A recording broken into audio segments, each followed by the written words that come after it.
하나님은 좋으신 분이에요. 저만 좋죠?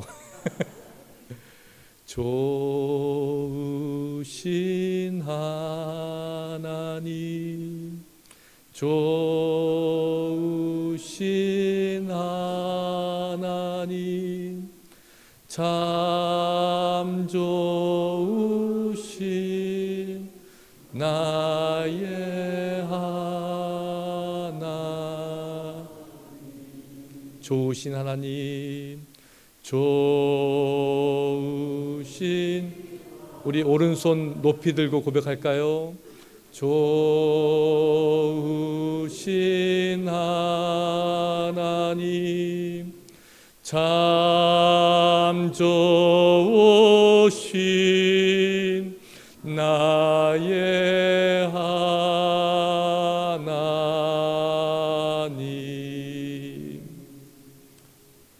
아멘. 그 하나님을 찬양하고 그 하나님을 바라보고 그 하나님을 의지하고 사는 여러분 삶 가운데에 하나님의 좋으심이 늘 함께 하시기를 주님의 이름으로 축원합니다. 오늘 우리는 느헤미야에 있는 말씀을 읽었어요. 느헤미야는 지금으로부터 한 2450년 전에 살았던 사람입니다. 또 느헤미야는 예루살렘 이스라엘 사람이었고 또 유대인이었음에도 불구하고 발샤라고 나오죠. 성경에는 지금으로 이야기하면 페르시아, 이제 그 곳에서 높은 자리에 올라가 있던 그런 사람입니다. 그러니까 지금으로 이야기하면 원하든 원하지 않든 간에 이민자로 다른 나라에 가서 그래도 나름대로 성공하고 자기의 자리를 굳힌 그런 사람이었어요. 안정적이었고요. 또 힘도 있었고 또 사람들의 인정도 받는 그런 사람이었습니다. 근데 이 느헤미야가 하루는 하난이라고 하는 자기의 형제 동포 중에 한 사람이 예루살렘에 갔다 왔는데 고향 소식이 듣고 싶은 거예요. 지금은 인터넷도 있고 신문도 있고 뭐가 있으니까 괜찮은데 오래전만 해도 우리 한국에서도 마찬가지였잖아요. 누가 미국에서 왔다 그러면 미국 소식 좀 얘기해줘. 또 미국에 있는 사람들은 누가 한국에 갔다 왔다 그러면 한국이 요즘 어때? 그러니까 이렇게 사람으로 들어야 되는 거죠. 근데 이 하난이라고 하는 사람이 예루살렘에 갔다 와서 하는 말이 우리 고국이 말이 아니야. 예루살렘 성이 있었는데 성벽이 허물어졌다는 거예요. 그러니까 그 당시 사회에서 성벽이라는 것은 한 나라, 도시, 부족 이것을 보호하는 거거든요. 그런데 성벽이 허물어졌다는 것은 그 누구도 어떤 것도 보호할 수 없는 그런 상태가 되었다는 거예요. 더군다나 성문은 불타 없어졌습니다. 이렇게 얘기를 하는 거죠. 그러니까 성문은 들어가고 나가는 것을 그걸 책임지고 관리하는 것인데 이 성문이 불타 없어졌다는 것은 이제 도시로서 나라로서 이 역할을 감당할 수 없다는 것을 의미하는 거예요. 그 이야기를 들은 느헤미야는 눈물을 흘리면서 기도하기 시작합니다. 하나님이 우리 민족을 어떻게 사용하셨고 어떻게 살려주셨고 어떻게 여기까지 인도하셨는데 지금 우리 민족의 형편이 이렇습니다.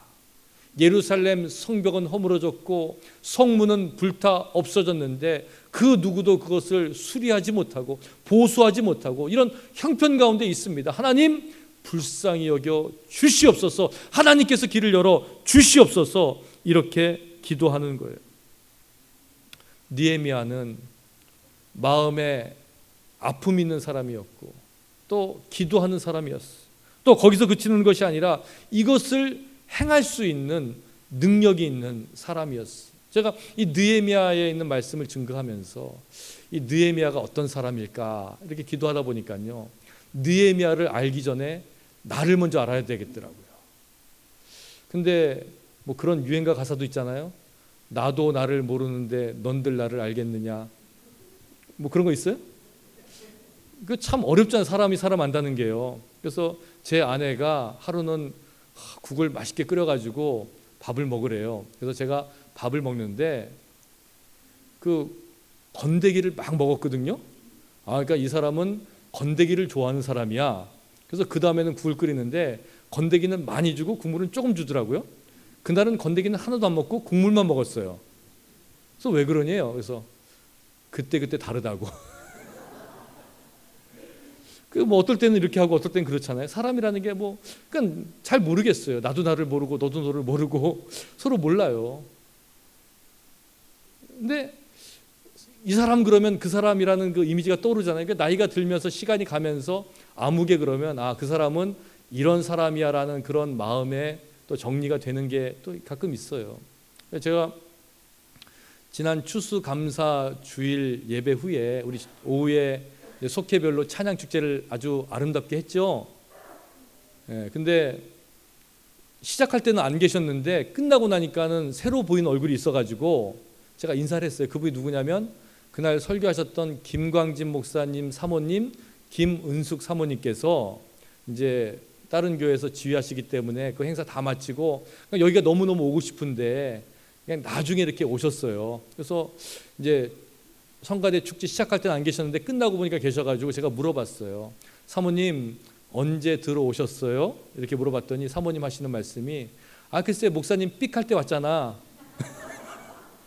제가 색스폰 불겠다가 나와가지고 실패하고 들어가면서 삑삑 소리 낼 때 하필이면 그때 오셔가지고 아 제가 그냥 또 아픈 마음에 또 한번 또 쓰라리게 만드셔가지고 그 다음부터 그 사모님은 저만 보면 아 그때 삑할 때 뭐 자꾸 이렇게 놀리고 그래가지고 제가 그래가지고 이제 그것을 한번 만회해 보겠다고 지난 월요일 날 이제 우리 김웅민 목사님이라고 은퇴하신 목사님하고 목사님 몇 가정이서 색소폰도 불고 노래도 하고 해서 조촐한 음악회를 한인타운에서 했어요. 근데 뭐 김웅민 목사님하고 다른 목사님은 뭐 그냥 한 1, 2년 열심히 연습해가지고 저보다 이제 실력이 월등하죠.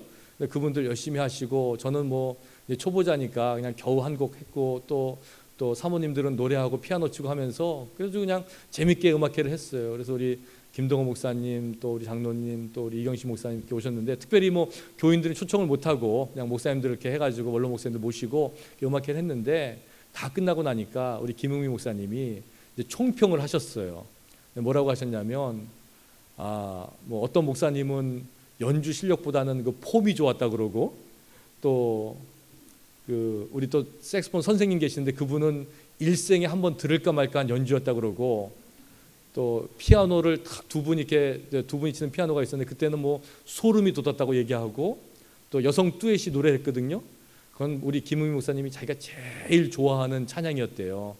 왜 그런 거 봤더니 김웅민 목사님 사모님이 노래했더라고. 저희 처하고 둘이 듀엣을 했는데 너무 좋았대요. 그리고 제가 이제 색스폰을 불었는데 거기에 대한 평가는 뭐냐면 모든 사람에게 희망을 주는 연주였다. 그러니까 누구든지 조금만 마음만 먹으면 이게 박수 칠 일이 아니거든요. 그게 저를 2번 죽이는 겁니다. 그러면 누구도 할 수 있다는 그 자신감과 용기와 희망을 주는 연주였다 그래가지고 그래서 제가 희망을 주는 사람이 되기로 했습니다. 제가 망가져서라도 다른 사람에게 희망이 될 수 있다면 근데 뭐 목사가 얼마나 좋은 일이에요. 이제 그렇듯이 뭐 누구 그러면 이거는 뭐 우리가 다 한마디로 정의를 할 수 있잖아요. 우리 인생 그러면 저분은 저런 분이야, 이분은 이런 분이야. 그게 인생이 정리가 돼요. 근데 느헤미야의 인생을 돌아보니까 이제 몇 가지로 정리가 되는데 느헤미야는요 마음이 따뜻한 사람이었어요. 마음이 따뜻한 사람의 특징이 뭐냐면 다른 사람의 아픔을 나의 아픔으로 여길 수 있는 거예요. 다른 사람의 기쁨이 나의 기쁨이 돼요. 근데 이게 굉장히 쉬운 것 같지만요 어렵거든요. 그리고 더 어려운 게 뭐냐면 우리 마음이 너무너무 강팍해지는 거예요. 그러니까 처음에 옛날에는 조금만 일이 있어도 그거 어떡하지 그러다가 이제는 뭐 그까짓 거 뭐 어때 그냥 사는 거지 뭐. 이제 이렇게 살아가는 게 우리의 모습이 되고 있더라는 거예요. 근데 이 느헤미야는요 고향의 소식을 들으면서 마음에 아픔이 왔어요. 우리 고향 사람들이 저러면 안 되는데 우리 예루살렘 성벽이 저렇게 되면 안 되는데 그 마음에 너무나 아픔이 있어요. 그래서 요즘 이 시대의 이야기하기를 다른 사람의 아픔을 같이 느낄 수 있는 능력을 공감 능력이다 이렇게 이야기해요. 그러니까 sympathy, 그러니까 다른 사람의 마음과 내 마음이 합해지는 것을 공감 능력이라고 그러는데 공감 능력이 많은 사회는 아주 아름다운 사회래요. 근데 사람들이 세상이 지금 메마르고 각박하다고 하는 이유는 뭐냐면 다른 사람의 아픔이 내 아픔이 안 되는 거예요. 다른 사람의 마음하고 내 마음하고 다른 거예요. 그러니까 이게 서로 분리가 되고 하다 보니까 뭐 외톨이가 생기고 혼자 살고 또 사회를 뭐 저주하고 이러다 보니까 그런 폭력적인 것, 안 좋은 일들이 세상에서 얼마나 많이 일어나고 있는지 몰라요. 그래서 과학자들이 조사를 해보니까 우리 마음, 우리 사람의 그 뇌, 브레인 안에는 뭐가 있냐면 미러 뉴런이라는 게 있어가지고, 미러라는 거는 거울을 얘기하죠. 뉴런은 신경을 전달하는 세포를 이야기하는데요. 그래서 이 신경 전달 세포 가운데 미러, 거울이 있어가지고 다른 사람의 아픔을 내 머리가 비춰보는 거예요. 그래서 나도 아파하게 느껴지는 거죠. 그래서 뭐 프랑스에 테러가 일어났는데 또 샌브라디노에 테러가 일어나서 많은 사람이 죽었는데 나랑 아무 상관이 없잖아요. 모르는 사람이고 관계없는 사람이고, 근데 우리 마음이 아프다는 거죠. 이게 어떻게 설명이 될 수 있습니까? 내 마음속에, 우리 머릿속에 하나님께서 그런 세포를 만들어 놓은 거예요. 다른 사람의 아픔을 들으면 그거를 똑같이 반사해서 내 아픔으로 느껴질 수 있는 마음이 우리 안에 있다는 거죠. 그래서 이런 공감 능력이 많은 세상은 화목한 세상이고 아름다운 세상이고 풍요로운 세상인데, 그렇지 못한 세상은 메마르고 각박하고 살벌한 세상이 되고 있다는 거예요. 공감 능력이 뛰어난 사람이 할 수 있는 게 뭐 있는데, 이건 뭐냐면 다른 사람의 아픔에 뛰어드는 거죠. 그래서 어디 지나가다가 뭐 사고가 났다든지 차가 서 있다든지 뭐 누가 아파한다든지 그러면은 지나가면서 그냥 지나가는 게 아니라 내가 도와줄까요? 뭐 할 수 있을까요? 이렇게 뛰어드는 거예요. 그것은 내 마음속에 똑같은 아픔을 느끼는 사람만이 할 수 있는 거예요. 그렇지 않으면 그런 일을 할 수가 없지요. 느헤미야가 그런 사람이었어요. 마음이 따뜻했고 다른 사람의 아픔을 내 아픔을 여기는 사람이었고 거기서 그치는 게 아니라 뛰어드는 사람이었어요. 그래서 느헤미야는 공감의 사람, a man of sympathy, 그리고 또 한 가지가 있다면 man of prayer, 기도의 사람이었어요. 어떤 문제가 있고 아픔이 있는데 이것을 어떻게 해결하는가가 그 사람의 신앙이고 그 사람의 모습이에요. 근데 느헤미야는 이것을 영적으로 풀기 원했어요. 하나님 앞에 내어 맡겼어요. 그래서 하나님 앞에 울면서 금식하면서 기도하기 시작한 것이, 느헤미야는 하나님 앞에 매달리면서 이렇게 기도했어요. 주여 구하오니 귀를 기울이사 종의 기도와 종의 이름, 주의 이름을 경외하기를 기뻐하는 종들의 기도를 들으시고 오늘 종이 형통하여 이 사람들 앞에서 은혜를 입게 하옵소서. 지금 느헤미야가 기도한 내용이에요. 그는 어려운 일을 당할 때에 하나님 앞에 기도하면서 그 하나님 앞에 내어 맡긴 거예요. 하지만 느헤미야의 기도가 바로 응답되지 않았어요. 거기서도 4개월이 걸렸어요. 그러니까 느헤미야는 기도의 사람이기도 했지만 기도의 사람이라는 것은 다른 말로 이야기하면 인내의 사람을 의미하는 거예요. 기다리는 거죠. 참는 거죠.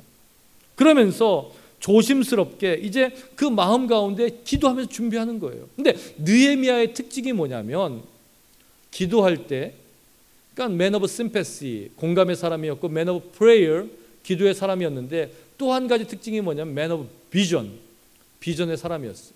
비전의 사람의 특징이 뭐냐면 기회가 오면 그 기회를 잡을 수 있는 사람이에요. 많은 사람들이 그래요. 저 사람 안 됐어. 저 사람 위해서 기도해야지. 근데 정작 그 사람을 위해서 무엇을 해야 될지 몰라요. 안 된 것만 있고 기도만 하는 거예요. 어떻게 해야 될지 모르는 거예요. 근데 이 느헤미야는 어떤 사람이었냐면 정작 그 마음에 아픔이 있어요. 그 다음에 기도했어요. 그러다가 어느 날 왕이 불렀어요. 지금 느헤미야의 위치가 페르시아의 바샤의 왕 옆에서 수를 따르는 사람이었다 이렇게 되어 있는데, 이 말은 뭐냐면 왕의 정책 자문관 정도의 역할이에요. 굉장히 중요한 자리죠. 왕과 독대하면서 함께 대화를 나눌 수 있는 사람이에요. 그러니까 자리도 높지만 힘도 있는 사람이에요. 왕을 움직일 수 있는 사람이었어요. 근데 이 느헤미야가 얼굴이 안 좋은 거예요. 왕이 보니까 얼굴이 이렇게 수척하냐, 무슨 수심이냐, 근심이냐 이렇게 물어보는 거예요. 그때 비전의 사람, 준비된 사람은 이야기할 수 있는 거죠.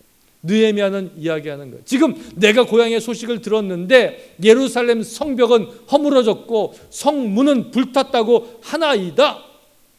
그때 왕이 뭐라 그러냐면 내가 무엇을 해줄까? 이렇게 물어보는 거예요. 이때 느헤미야의 역량이 드러나는 거죠. 왕이 어떻게 해줄까, 무엇을 해줄까 했을 때에 글쎄 좀 생각 좀 해보고요, 기도 좀 더 해보고요, 나중에 말씀드릴게요. 그럼 때 늦은 거예요. 근데 느헤미야는 마음의 아픔을 느꼈지만 기도하면서 어떻게 해야 되는지, 어떤 준비가 필요한지를 알고 있었어요. 그래서 느헤미야는 왕에게 조목조목 이야기하기 시작하는 거예요. 첫 번째, 저를 고향에 보내주시옵소서. 그것도 막연하게 보내달라는 게 아니라 며칠 갔다 오겠습니다, 정해진 기간을 정해서 이때부터 이때까지 특별 휴가를 내려주시옵소서. 두 번째, 고향까지 가는데 여러 성읍들이 있을 터인데 그 성읍을 지날 때마다 혹시 어려운 일이 있을지 모르니까 왕이 나를 특별한 통행 허가증을 내주셔서 그곳에 보냈다는 것을 증명할 수 있는 조서를 내려 주시옵소서. 세 번째, 그것을 보수하기 위해서는 이런 건축자재들이 필요한데 산림 감독에게 명하셔서 그 예루살렘 성을 보수할 수 있는 재료를 마련해 주게 하소서. 왕이 다 들어주겠다고 약속했어요. 근데 이런 준비가 없었다면 이런 일이 안 일어났을 거예요. 근데 이 느헤미야는 공감의 사람이었고 기도의 사람이기도 했지만 비전과 액션, 그것을 행할 수 있는 사람이었어요. 그래서 이런 조건을 만족시켜서 이제 고향에 내려가서 자기에게 마련되어 있는 그런 일들을 하기 시작하는 거예요. 그런데 느헤미야가 고향에 들어가서 이제 예루살렘 성벽을 보수하고 예루살렘 성문을 다시 보수한다고 하니까 사람들이 뭐라 그래요? 사람들이 불평하기 시작하는 거예요. 같은 민족들은 느헤미야가 이렇게 해놓은 다음에 자기가 왕이 되려나 보다 이렇게 이야기하고, 아니 지금 먹고 살 것도 없는데 그거 일하게 생겼어, 우리 너무 가난하고 배고픈데 지금 그거 할 때야 나가서 일해야지, 이런 사람도 있어요. 그러니까 지금 느헤미야는 좋은 일을 하겠다고 나라를 생각해서 왔는데 사람들은 내부에서는 불평하고요, 외부에서는 뭐라 그래요? 저렇게 되면 예루살렘이, 이스라엘이 강해질 것 같으니까 그들을 견제하기 시작하는 거예요. 우리가 쳐들어갈 거야, 너희들 그거 못해. 또 다른 민족들은 뭐라 그래요? 너희들 그렇게 애쓰지 말고 그냥 우리 밑으로 들어와, 편하게 있으면 되지, 왜 그렇게 고생해서 공사하고 뭘 만들려고 하는 거야. 그러니까 안에도 적이 있고요, 밖에도 적이 있는 거예요. 안에는 불평과 불만, 원망이라는 적이 있고요, 밖에는 공격과 위협과 그런 또 위협이 있는 거예요. 이것은 느헤미야 때만 그런 게 아니에요. 지금도 마찬가지 아니에요.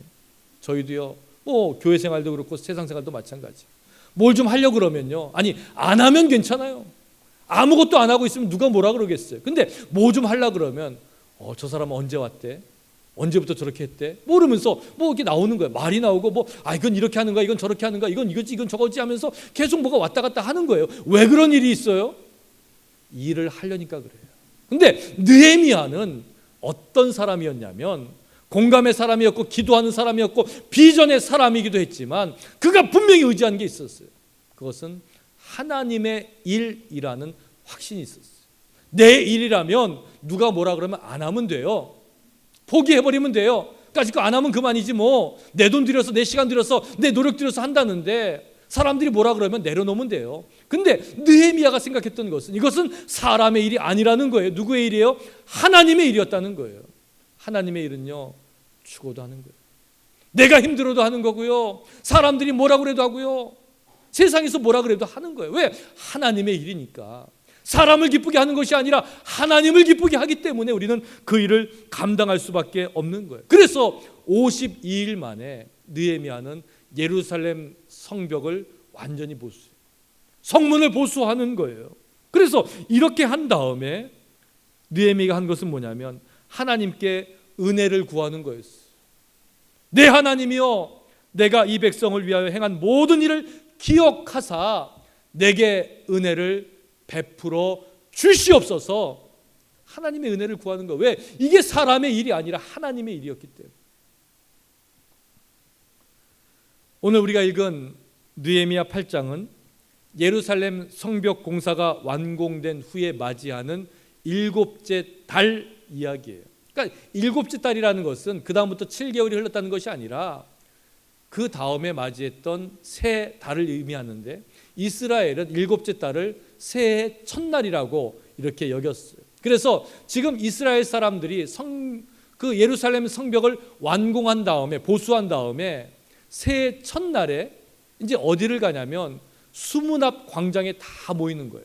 온 백성이 모여가지고 그들이 요구한 게 뭐였냐면 학사 에스라에게 이렇게 요청을 하는 거예요. 여호와께서 이스라엘에게 명령하신 모세의 율법책을 가져오기를 청하매, 이렇게 되어 있죠. 이 말은 무슨 말인가 하면, 뭐 보통 우리가 뭐 종교의 지도자들이나 아니면 뭐 제사장이나 목사들이, 전도자들이 사람을 모아놓고 이제 하나님의 말씀을 증거하겠습니다, 하나님의 말씀을 선포하겠습니다, 이렇게 얘기를 해야 되는데 지금 입장이 바뀐 거예요. 누가 율법책을 가져오라고 얘기해요? 백성들이 그런 거예요.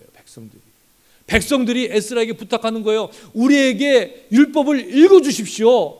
이 말은 무슨 말인가 하면 지금 백성들이 하나님의 말씀에 목말른다는 거예요. 영이 메말라 있다는 거예요. 하나님의 말씀이 갈급하다는 거예요. 그래서 에스라에게, 우리에게 하나님의 말씀을 가져다가 읽어 주십시오, 이렇게 이야기하는 거예요. 왜? 하나님의 말씀이 있어야지 진정한 회복이 일어나기 때문에 그래요. 지금 이스라엘 백성들이 예루살렘 성벽을 보수하고 성문을 보수하고 완공했다는 것은요, 겉으로 볼 때는 회복된 거예요. 겉으로 볼 때는 회복됐어요. 지금 나라 구실을 못하는, 민족 구실을 못하는 이 예루살렘 성벽이 회복됨으로 예루살렘 성이 회복되고 그것을 통해서 이스라엘 민족이 회복이 되었어요. 근데 진정한 회복은 겉모습의 회복이 아니라, 민족의 회복이 아니라 더 중요한 회복이 있다는 거예요. 그건 뭐예요? 신앙의 회복이고 영의 회복이 되어야 되는 것을 여러분 믿으시길 바랍니다. 영이 회복이 돼야 돼요. 신앙이 회복이 돼야 돼요. 그래서 이들이 모여서 지금 회복하자고 하나님의 말씀을 읽어달라는 거예요. 새해 첫날 에스라가 율법책을 가지고 임시로 만든 나무 강단 위에 서서 하나님의 말씀을 읽었어요. 하나님의 말씀을 읽을 때에 에스라가 위대하신 하나님 여호와를 송축하며 모든 백성이 손을 들고 아멘 아멘 하면서 응답하고 몸을 굽혀 얼굴을 땅에 대고 여호와께 경배했다, 이렇게 되어 있어요. 여러분, 하나님의 말씀이 선포될 때에 아멘 아멘 화답하시는 여러분들 되시길 주의 이름으로 축원합니다. 저희 교회는 점잖으세요. 그래서 아멘은 하고 싶으신데 지금 꾹 참고 계신 거 제가 알아요. 분명히 집에 가면 아멘 하실 거예요. 그렇죠? 근데 하나님의 말씀 앞에 아멘 하는 게 우리 삶이에요. 우리의 신앙이에요. 하나님의 말씀이 울려 퍼질 때에 아멘 하시는 여러분들 되시기를 주의 이름으로 축원합니다. 아멘 할 때 힘이 생기고 아멘 할 때 우리 말씀이 내 말씀이 되는 거예요. 왜요? 그 말씀을 깨달았다는 거거든요. 그 말씀을 내 말씀으로 삼았다는 거거든요. 이제는 내가 그 말씀대로 살겠다는 거거든요. 그래서 깨달아지는 게 있는 거예요.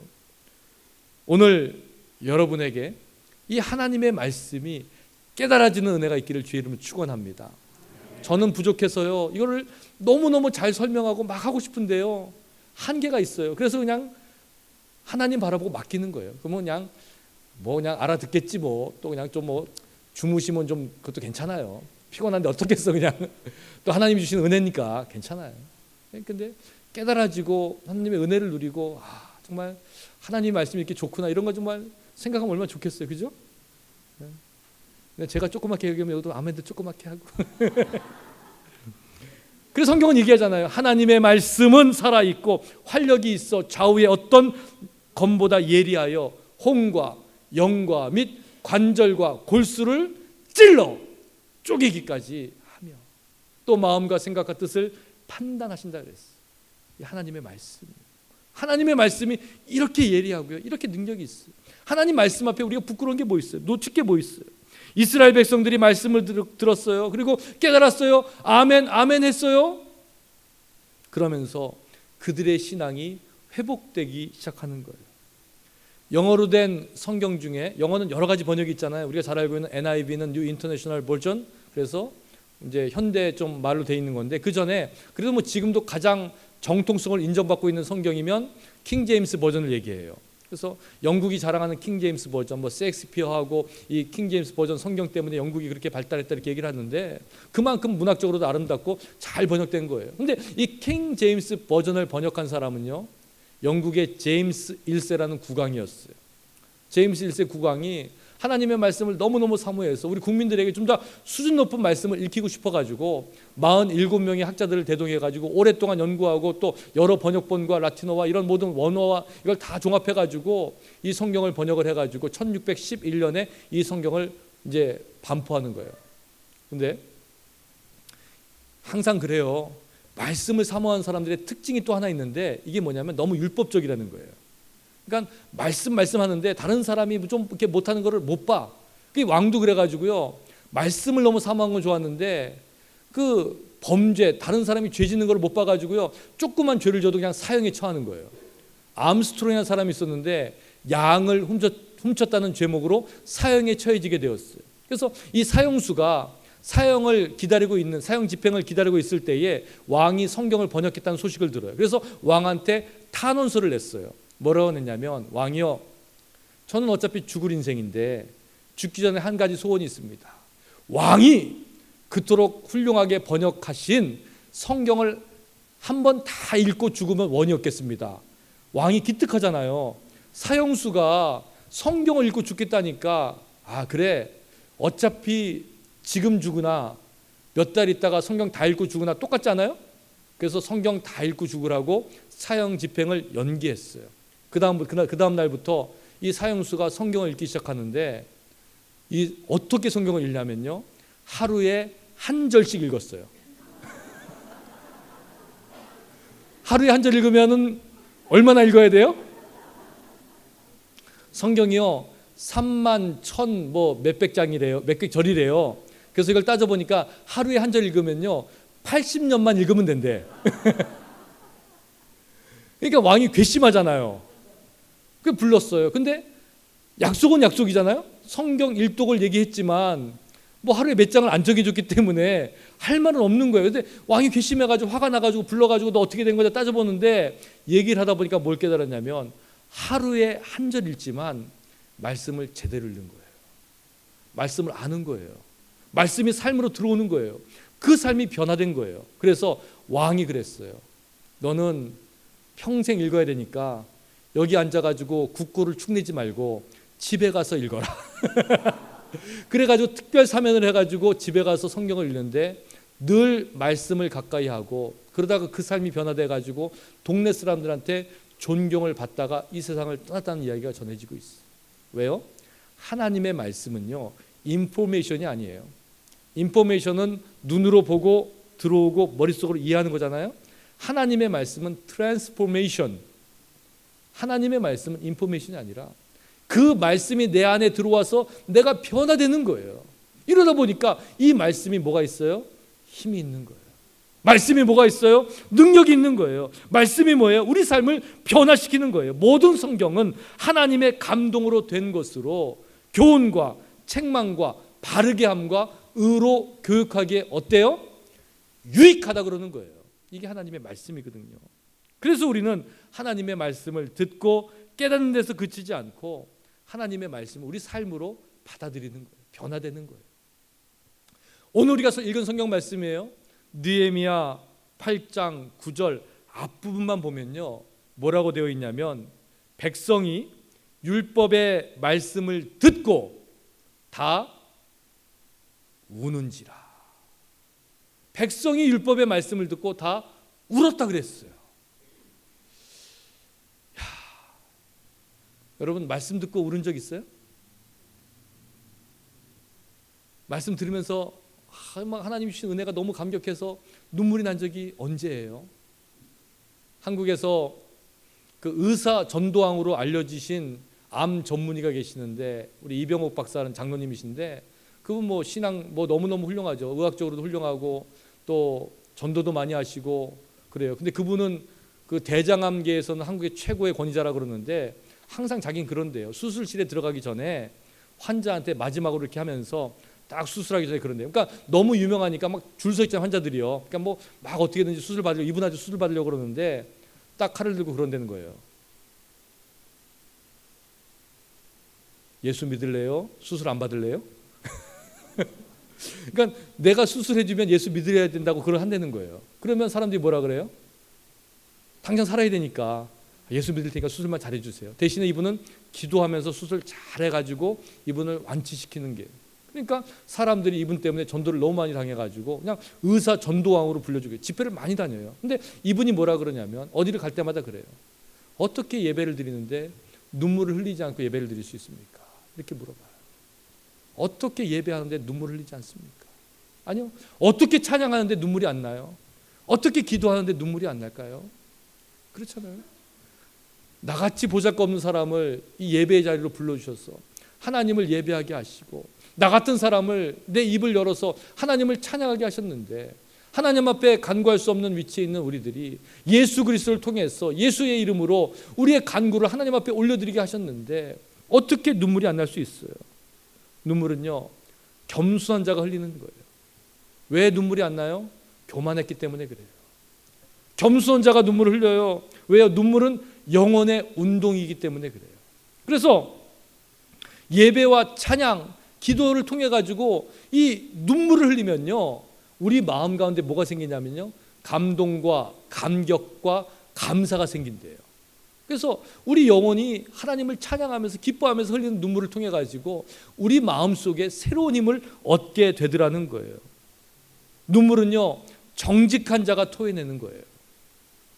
내 몸속에 있는 찌든 게 벗겨지는 거예요. 근데 왜 눈물이 안 나냐면요, 내가 정직하지 못해서 그래요. 그러니까 내가 나 스스로를 돌아보지 못해요. 어떻게 할 수 있어요? 여러분 보시면요, 다 그냥 근사하잖아요. 얼마나 은혜로운지 몰라요. 근데 내 안에 뭐가 남아있어요? 내 안에 여전히 찌든 때가 있어요. 교만한 게 있고요, 화가 있고 분노가 있고 다른 사람들이 모르는 그 추잡한 게 내 안에 있거든요. 이거를 들여다보지 못하니까, 아니, 보길 싫어해요. 그래서 제가 볼 때는 그런 것 같아.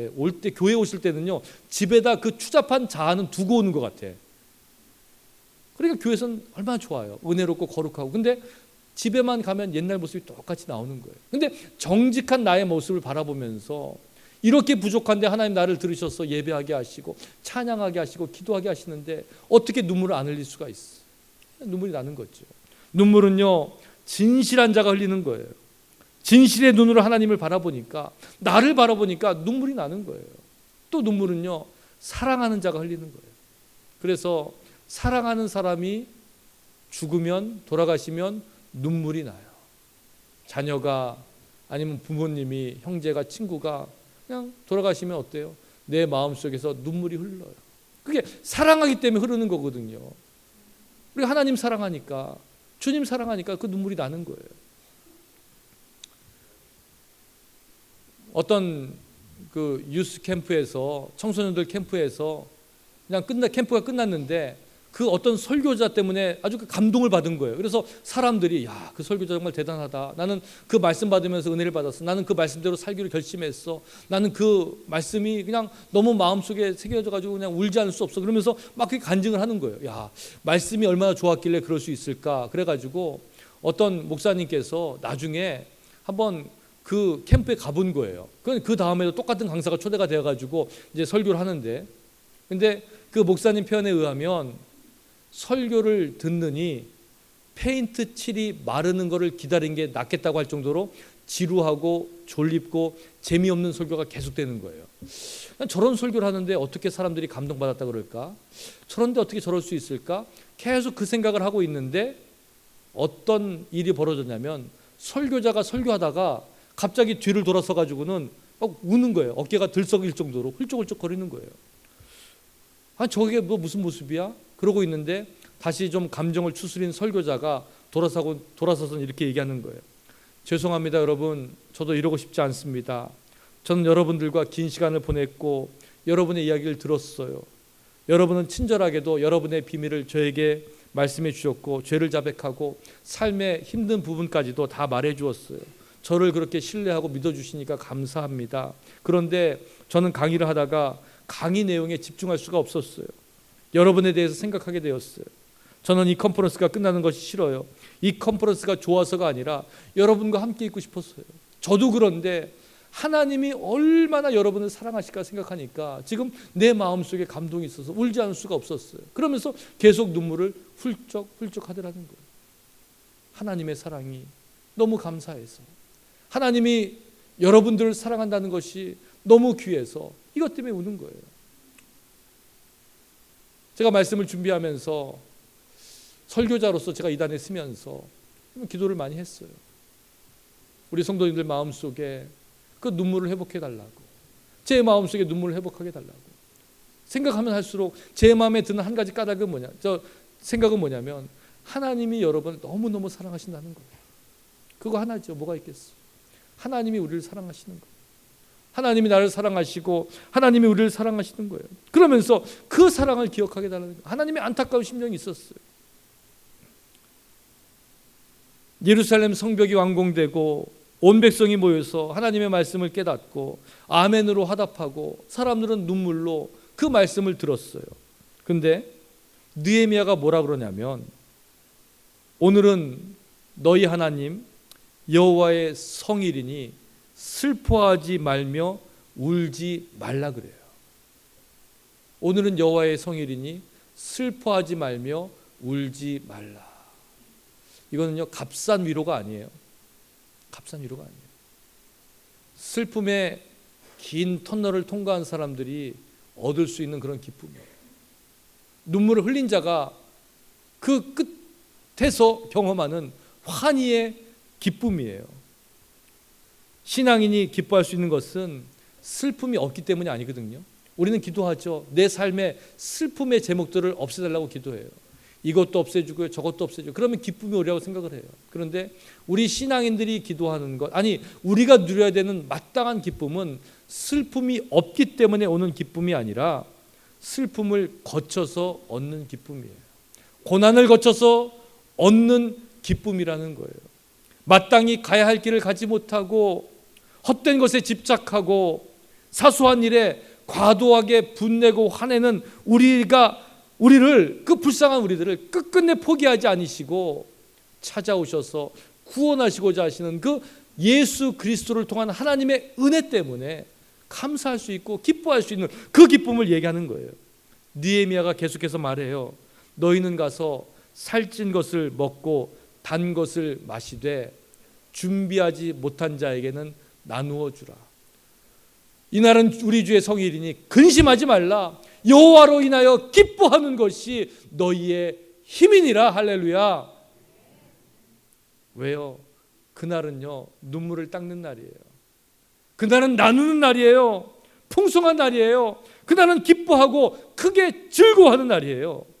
느헤미야는 예루살렘 성벽이 완공된 것을 기록한 책이에요. 하지만 영적으로 보면 회복의 역사예요. 성벽이 완공되면서 예루살렘 성이 회복이 되고 이것을 통해서 이스라엘 민족이 회복이 되고 더 나아가서 우리의 신앙과 우리의 믿음이 회복되었다는 것을 알려주는 책이에요.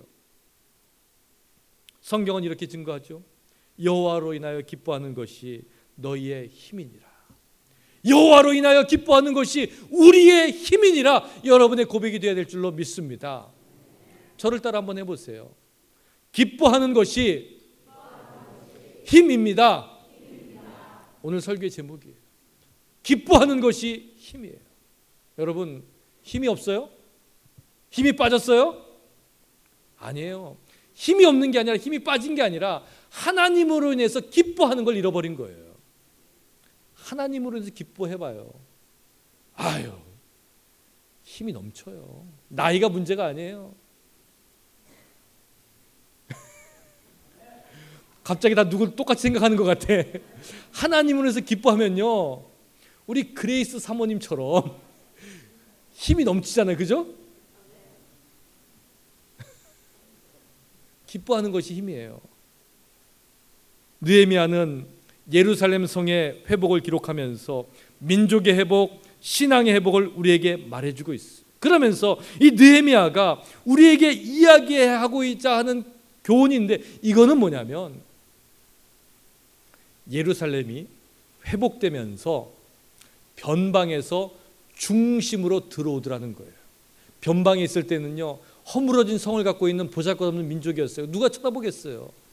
언제든지 쳐들어갈 수 있는데 그냥 내비둬. 저러다 말 거야. 질이 멸망할 거야. 근데 성을 견고하게 나니까 이제는 사람들이 주목하기 시작하는 거예요. 예루살렘이 중심이 되더라는 거예요. 성벽이 회복되고 나니까, 신앙이 회복되고 나니까 이제는 뭐가 중심이 돼요?